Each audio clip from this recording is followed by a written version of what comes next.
يا صباح الفل او مساء الخير، ازيكم يا حلوين؟ عاملين ايه؟ تعالوا كده نحكي شويه مع بعض، بس قبل ما نبدا الفيديو نصلي على رسولنا الكريم. اللهم صل وسلم وبارك عليك يا حبيبي يا رسول الله. ايه رايكم في البوكيه الورد اللي انا ماسكاه ده؟ اكيد طبعا يعني لايق جدا مع الشغل ها؟ تعالوا مع بعض النهارده نعمل روتين في غرفه النوم عميق جدا، هيكون من الاساس، يعني هنظبط كل حاجه وهنشيل السجاد وهنمسح الارض وكل الكلام ده هنعمله مع بعضينا عشان تتشجعوا كده في الحر اللي احنا فيه. جالي كومنت: انت بتشتكي من الحر وانت عندك تكييف؟ والله يا اختي وحياة ربنا لابسه الطرحه ولابسه العبايه اللي انت شايفاها ولابسه تحتيها حاجه كمان عشان الكم قصير، فمهما يكون التكييف شغال وانت بتشتغلي بتحسي بالحر. ما تنسيش ان في طرحه على دماغك وبندانه تحتيها وبنطلون ستريكش من تحت، عشان طبعا انت فاهمه يعني. فالدنيا صعبه، الدنيا صعبه يا جدعان والله. ربنا يعيننا يا رب. المهم الفرشه دي زي ما قلت لكم بحبها جدا في التنفيض، بتنزل اي شعرايه كده في العفش ولا حاجه، في القماش بتاع العفش ده بتطلع معايا كده بسهوله زي ما انتم شايفين كده. الاوضه بصراحه كانت محتاجه ان هي تتنضف كده التنظيفه العميقه دي. وغير كده عايزه افرش معاكم الكوفرته الجديده، فرحانه بيها بقى، فقلت افرشها. قعدت احاول اشوف لها ملايه تليق معاها، فانتوا قولي رايكم كده، الملايه دي هتليق معاها ولا لا؟ دي اقرب حاجه ليها يعني. في المهم بعد ما خلصت الروتين ده وتهدي حيلي فيه، قعدت حوالي في الاوضه على فكره اكتر يعني ساعتين، قولي اخدت ساعتين كده، لان طبعا الفيديو بيجري معاكم وفي بشيل حاجات واقص حاجات وحاجات كده. فبعد ما خلصت كده وخلاص حسيت ان الدنيا نظيفه والدنيا زي الفل، اخش لكم البلكونه يا اولاد. احط رجلي في الارض كده في النجيله، الاقي بركه ميه. دي جت منين؟ انا حاطه باسكت للتكييف بينزل فيه، كل ما يتملى بنكبه، لاني لو حطيت خرطوم عندنا جار تحت على طول بيشتكي ان الميه بتنزل تحت وكده، فما بينفعش. فقلت احط جردل، اتاري الجردل ده يبقى عليه مخروم ولا ايه مش عارفه. دخلت لقيت نفسي في بركه ميه، والميه بدات تخش في اوضه النوم. بعد ما خلصت وكده بدات تخش من تحت المجرى بتاعت البلكونه. بقيت مش عارفه اعمل ايه، كنت خلاص بقى. اطفي النور لو سمحتي. قلت خلاص ده انا فصلت وكنت رايحه ارتاح شويه، وبعدين عشان اعمل غدا وكده قلت لا، الله المستعان، ربنا يقويني يا رب. يا بنتي بنسجل يا حبيبتي، اطفي النور يا ماما. طب ما وصل. فخلصت بقى الفيديو معاكم وقمت داخله على طول على البلكونه، شلت بقى النجيله وظبطت وشبت الشمس تخش البلكونه. المهم الكوفرته طبعا انا اخداها من عند ملايتي زي ما انتم شايفين كده، هي القماش ده بيبقى ايه بالامتار، فلما تيجي تقصي بيبقى فيه شراشيب فاصله بين الشراشيب بتاعت الكوفرته التانية، فاهميني ازاي؟ يعني هو التوب بيجي الكوفرته المقاس بتاعها كله مظبوط، بتيجي تقصي من عند الشراشيب فبيبقى فيه خيط في النص قافل على الشراشيب، مش بيخليها مدلدله كده، بيخليها ممسوكه في بعض، فلازم انا اشيله كده. هو قال لي هناك لازم تفكيه بايديكي. لما غسلته نسيت افكها، لما غسلتها نسيت افكها. انا بحب اما اجيب حاجه جديده احب اغسلها عشان القماشه تطرى كده وتبقى حلوه وتقدري ايه بالليل كده تتغطي بيها يعني. فضلت بقى اشد كده اشد لغايه ما فكيت. بصوا الشراشيب شايفينها ماسكه ازاي؟ فالمهم بقى كده ايه زي ما انتم شايفين اهو، فضلت بقى اسحبها كده، هي تتشد معايا تتكر كده لحد ما الشراشيب كلها انفصلت عن بعضها. شكلها حلو قوي على السرير، هتشوفوها دلوقتي عطت شكل حلو قوي. ودي يمكن اقرب ملايه لقيتها تليق معاها. كنت عايزه افرش ملايه لونها ابيض، بس الابيض اللي عندي ليها كسر كده من تحت، هتدلدل على السرير مش هتبين القماش يعني مش هتبين الكوفرته. فانا قلت لا عشان بس ابينها لكم كده وتشوفوها. طبعا انتوا عارفين كل كوفرتاتي من عند ملايتي من شارع فرنسا. بصوا بقى انا عايزه اقول لكم على حاجه. انا بس اقول لكم ايه، اقول لكم الفيديو الجاي خليه فيديو لوحده كده عشان عايزه اتكلم معاكم في موضوع كده وتدوني رايكم فيه. المهم بقى فرشت كده الكوفرت. انا مش نفسي افهم انتوا كلكم بتخشوا عليا الاوضه ليه ساعه ما بسجل الصوت؟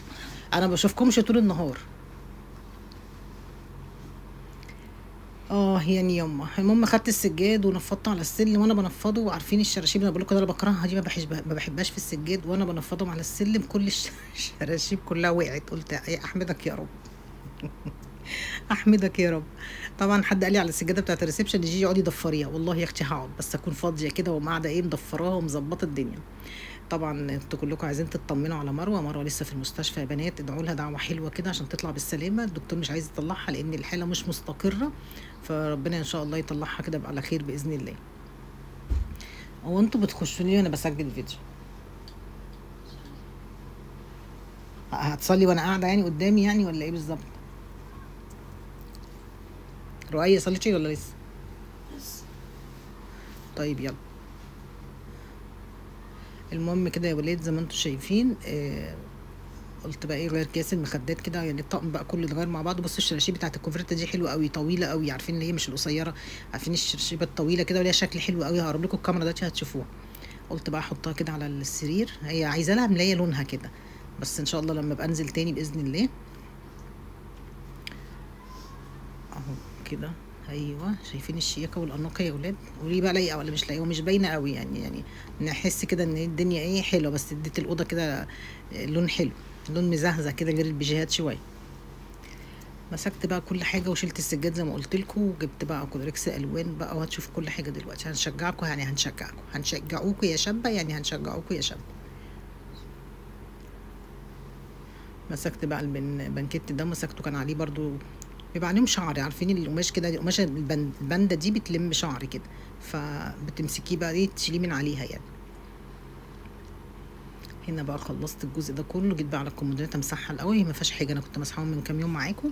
فبصوا حاجات بسيطه يعني، مش بطرب ولا حاجه، عشان عارفه ان ما فيش عفاره كتير، دايما ايدي في الحاجه، فعشان كده ايه بتبقى التلميعه خفيفه، وببقى عارفه ان انا التراب مش هيطير على حاجه ولا حاجه. ودي فوطه منديه ميه كده وبمسح بيها. والمفارش نضيفه وزي الفل، هنرجعها كاني كده زي ما كان. والادراج المسحوره دي، انا عندي اوضه النوم مسحوره يا بنات، الادراج عندي بتفتح لوحدها. اي والله كل حاجه بتفتح لوحدها عندي، حتى الدولاب بيفتح لوحده، فالاوضه متعفرته بس شويه. والله لو في الملاهي مش هتعمل كده. المهم بقى كده ايه، بص المفرش ده يعني بحب المفرش ده قوي، عشان شكله زي الورده كده، فبيدي شكل حلو قوي مع الاضاءه بالليل كده، بيخلي الاوضه حلوه. انا نفسي اولع لكم النور اللي هو بيبقى تحت خالص في الارض في السرير ده، بس مش بعرف احط الفيشه ورا السرير. السرير لازم يتزق وتحتيه حاجات كتير، وانا مش عارفه ازقه بصراحه. هنا بقى بصوا تلميعه بسيطه لاني كنت لسه عاملاها، فايه ايدي كده بس بتلف على الحاجه كده خفيف خالص، ولو في حاجه مش في مكانها ادخلها، وهكذا. كل الحاجات اللي قدامي دي احنا نستعملها، فحطها كده قدامنا عشان ايه اللي عايز يستعمل حاجه وكده ما نقعدش بقى ندور. وهنا برص كده الحاجه بظبطها زي ما انتم شايفين. وبعد كده بقى يا بنات، يعني بعد كده بصوا انا عايزه لساني مش ساكت، عايزه اقول لكم اللي حصل، بس مش قادره اقول لكم بصراحه. بس انا هتكلم في الموضوع، والله هتكلم فيه بجد، وهاخد رايكم وتقولوا لي بقى ايه انا كده صح ولا انا غلط، عشان انا بعد كده مش هعمل دعايه لاي حد غير لما يكون فعلا يستحقها. مش هقف مع حد تاني كده هباء كده وهبل مني، والله بجد. لاني باخد كل قفه وقفه، وارجع اقول لكم انا مش هعمل خير تاني، وارجع اقول لا هعمل، وارجع اقول مش هعمل لا هعمل، وهكذا. شغاله انا افيان، ما اقدرش اقول لكم قد ايه. تضحكي عليا يا رؤيه؟ قومي يا رؤيه يلا. رؤيه ايوه طب يلا. لما تخلص طب ما تصلي في حته تانية. ما عندناش الا اسدال واحد في الشقه كلها. يا رب يهديهم يا رب، كده يهدي كل ولادنا يا رب، ودايما كده نقعد ننصحهم بالخير، وكل شويه نقول لهم قوموا صلوا قوموا صلوا، يعني دايما كده وراهم، هم زهقوا مننا اساسا من كل شويه يلا يلا يلا يلا، احنا خلصنا كل شويه ذاكروا ذاكروا، وبعدين تقول لنا صلوا صلوا صلوا، فهنفضل وراهم كده لحد ما ايه ما نسيبهمش يعني. المهم بقى مسكت المكنسه وزقيت الكومودينات كده زي ما انتم شايفين، واخدت كمان انا بحط كده، حاطه المصليات في البتاعه دي وحطها ورا الستاره. لميت كل ده كده، وهلم بقى ده، عشان انا ما كنتش اعرف بقى كل ده ان البلكونه حايسه ميه جوه. انا لو اعرف كنت خلصتها هي الاول عشان ما تخشش على الاوضه، ما كنتش اعرف. انا داخله بالصدفه كده بجيب السجاده بتاعه المطبخ عشان كنت غسلاها وعايزه افرشها في المطبخ، فدخلت لقيت نفسي في بركه السبع. عارفين بركه السبع؟ كنت عايزه اعيط، والله كنت عايزه اجيب حد يعيط معايا. اني انا بقالي كتير ما دخلتش عندكم. شاطره بنتي حبيبتي، شاطره يا مالك. كله كله كله بنتي حبيبتي. بس من كنت النظافه طلعت الازاز ده، معرفتش ادخله تاني يا بنت المجنونه. انا وانا قاعده برضه اقول الازاز طالع بره ليه؟ عصبني داخل تحت ايه ده؟ طب المرايه هو. طب استني، الازاز ده اصلا معمول مقفول على دي، هندخله ازاي لا دلوقتي؟ مش مقفول، هو بعمل ايه، هو رافع المرايه دي فوق وحشر ده تحتيها. المهم ايه، راح جاي هو حشر، رافع المرايه فوق وحشر ده تحتيها، قعدت اشد وازق دي اشد وازق. لا بابا بقى اللي يعملها، مش عارفه اعملها. خلي بالك الريتاج ممكن تتعور من هنا. عايزه امسح تحتي، ما كنتش عارفه اقعد كده، كان معصب. طب ماشي، قولي بابا دلوقتي يجي يعملها لك. بصي من هنا، لو خلي بالك، بصي دي حاميه الطرف. انا عارفه سيبناها بس لحد ما بابا يصحى منها. خلي بابا دلوقتي يعملها لكم. مسحت السراحه كلها. شاطره بنتي حبيبتي، بنتي حبيبتي يا ناس. شاطره. ايوه اوضتك لازم اوضتك تبقى نظيفه دايما كده. لمعتي الازاز؟ لا شايفاها هو ملطش. زهقت منه ده، مفيش امل فيه. مفيش امل فيه؟ مش انت كنت عايزه الاوضه فيها كلها ازاز؟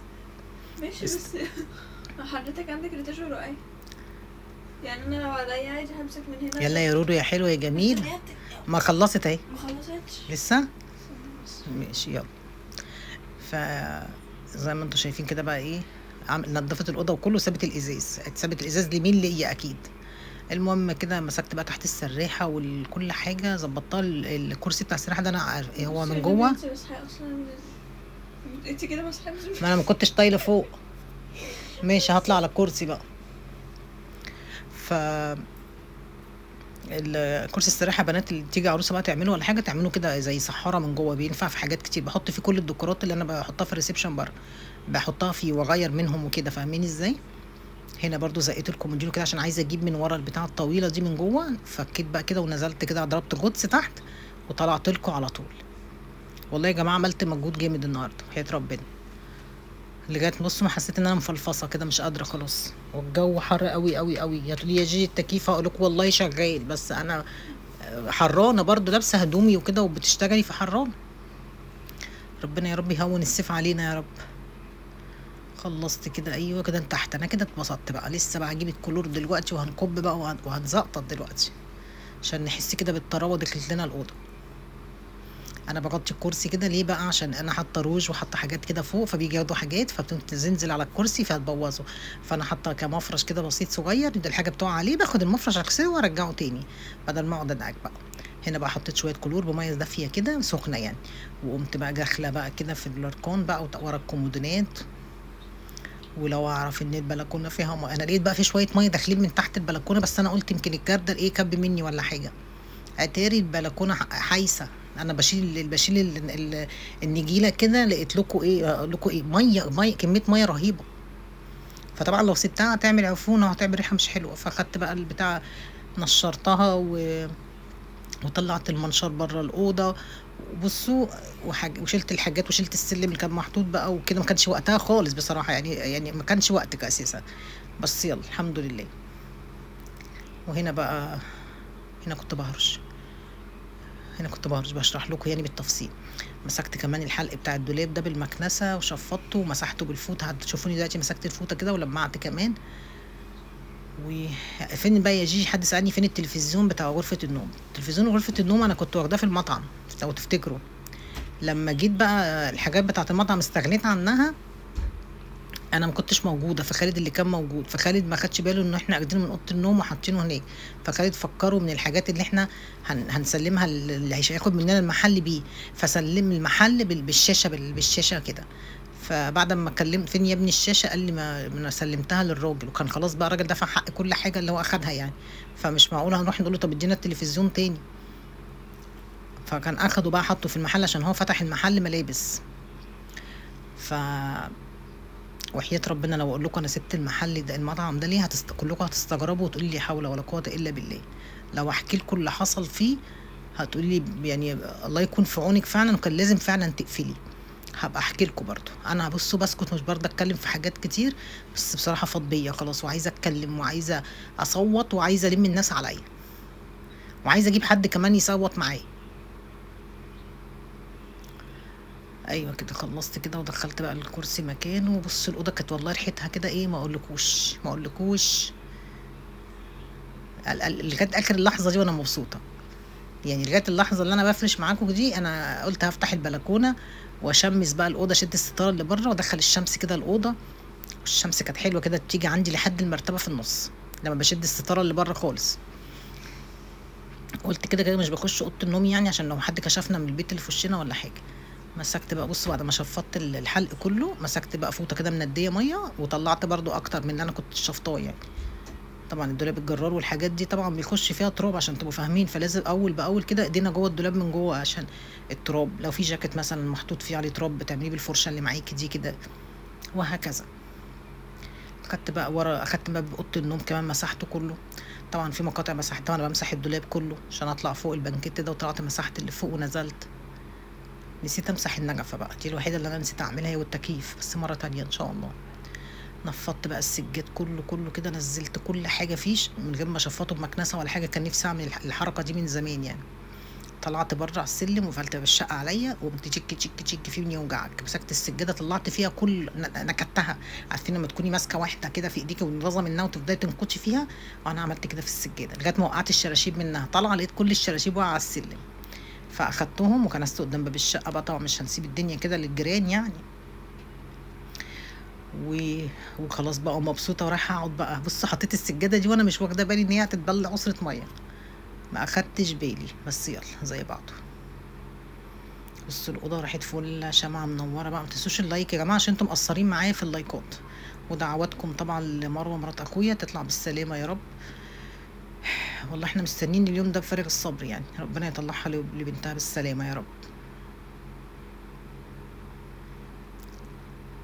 هي طول ما الحاله مش مستقره الدكتور مش هيطلعها، لازم الاول الحاله تستقر. ولسه لغايه دلوقتي ما اكلتش اي حاجه، بتشرب ينسون بس، فربنا معاها.